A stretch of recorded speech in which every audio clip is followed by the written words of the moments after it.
भद्रकाली कपालिनी दुर्गा क्षमा शिवा धात्री स्वाहा स्वदा नमस्ते। जय श्री भवानी मित्रों, मैं गुरु महेंद्रम जय भवानी तंत्र मंत्र केंद्र चैनल में आप सभी का स्वागत करता हूँ। मित्रों, आज मैं आपको बड़ी ही गुप्त जानकारी दूंगा। ऐसी जानकारी आपको भी यूट्यूब चैनल पर बहुत कम ही मिलेगी। मित्रों, ये जानकारी है 10 महाविद्याओं की साधना के बारे में। बहुत सी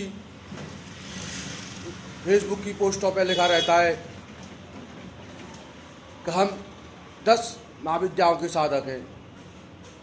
यूट्यूब पर भी बहुत से लोग बताते हैं हम 10 महाविद्याओं के साधक हैं। मित्रों, 10 महाविद्याओं का साधक होना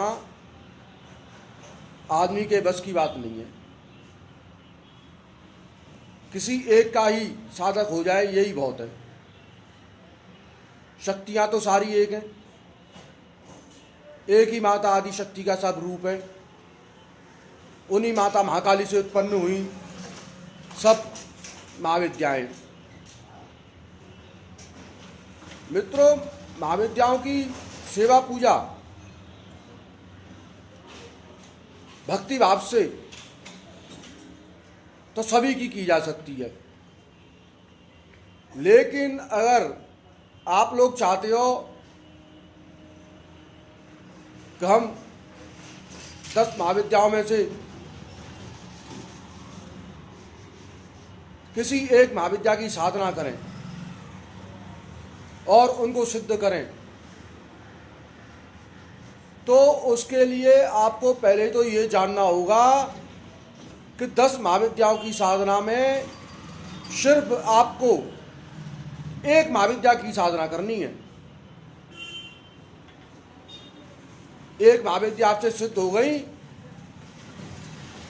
तो दूसरी महाविद्या की साधना करने की कभी सोचना भी मत।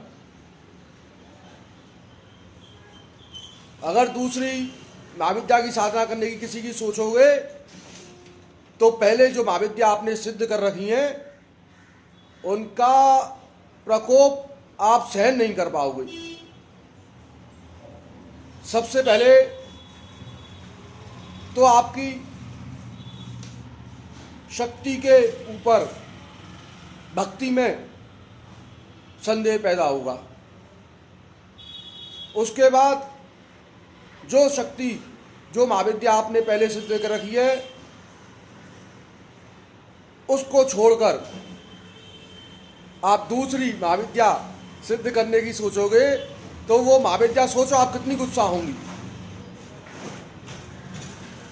वो कहेंगी कि इस साधक को मुझ पर विश्वास नहीं है, जबकि मैं हम सब एक हैं। हम सारी महाविद्या सारे कार्य करने में सक्षम हैं और ये साधक स्वार्थ पूर्ति के लिए दूसरी महाविद्या की साधना करने की सोच रहा है।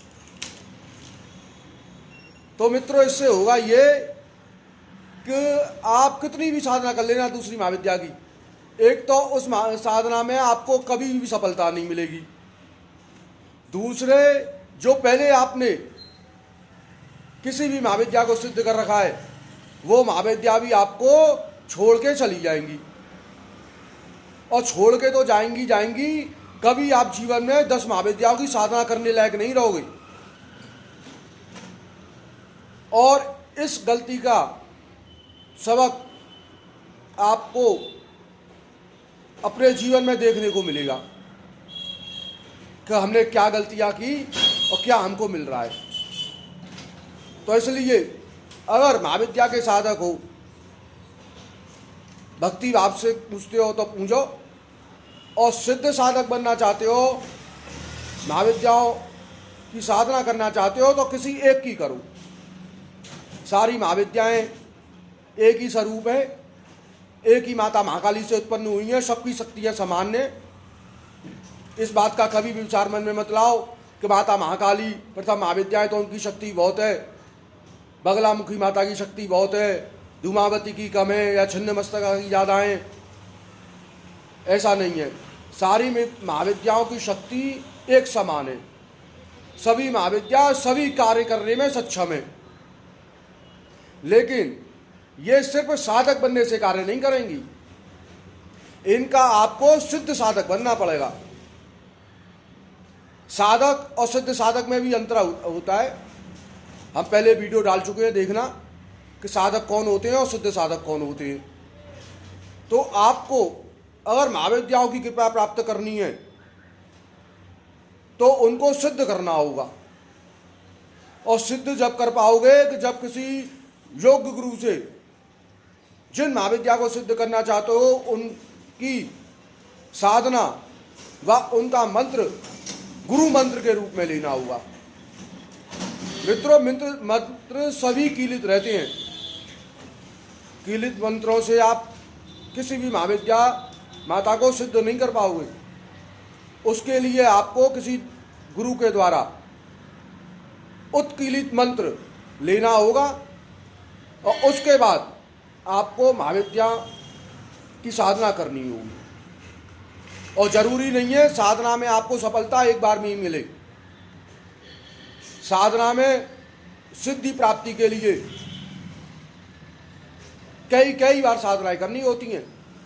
अगर हिम्मत हार जाओगे, मन में संशय लाओगे तो हमने साधना की और हमारी शक्ति हमको मिली नहीं और हमारी साधना पूर्ण नहीं हुई, तो नहीं कर पाओगे साधना। इसलिए किसी गुरु को, योग्य गुरु को गुरु बनाओ और उनसे 10 महाविद्याओं में से जिसके प्रति आपकी भक्ति है उनका मंत्र गुरु दीक्षा में लो और फिर साधना करो। और देखो माता का चमत्कार। माता आपके सभी कार्य पूर्ण करेंगी, आप लोगों की भलाई करोगे और अपना भी भला करोगे। हमारी वीडियो अच्छी लगे तो हमारे यूट्यूब चैनल को सब्सक्राइब करो, शेयर करो, लाइक करो, कमेंट करो, जैसा उचित समझो वैसा करो। जय श्री भवानी मित्रों।